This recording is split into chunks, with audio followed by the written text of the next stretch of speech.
आसिला बेले आज घटगाँ मंदिर पड़िला। नमस्कार मु हेले सुचिस्मिता आज है मो माउसी झीर बाहागर तो चलतु देखिए केंती केंती कौन बाहागर होउची सब किछि। बाहागर जेहेतु माई को मु फेयर स्टेशन रे स्कूटी रखी बस रे गलु। एबे आमे पहुंची जाइछु करंजिया बस स्टैंड रे कारण टाटो जीवा पई। आधा घंटा वेट कला परे सान भाईटी आस्थिला हमकु नेबा पई। झियो तो दिने ना दिने सासु घर को जीव आज से दिन भौणीर आसीगला। झियो पिलांकर मैरेज केवल घर बदलैबा नुह लाइफ रो पूरा न्यू चैप्टर। झियो जेमती मैरेज परे सब जिंस को एडजस्ट करे सेमती ता खुशी को भी इंपोर्टेंट देबा दरकार। एपटे बरकन्या मुंडिया मारुचई सेपटे कुकुर को काखेई की एंट्री करा हो।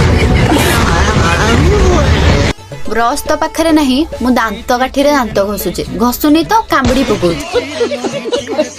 सेठू मु माई सुनील भाई चा पीथिलु आउ एपटे झियो विदाई भी सरी गल। सेठू आमे पळे आस्तिलु बस रे घर को आउ बाटरे घटगाँ मंदिर पड़िथिला। गाड़ी 5 मिनिट भी रहिला नाही नहले आमे मां को दर्शन करके आसी थांतो।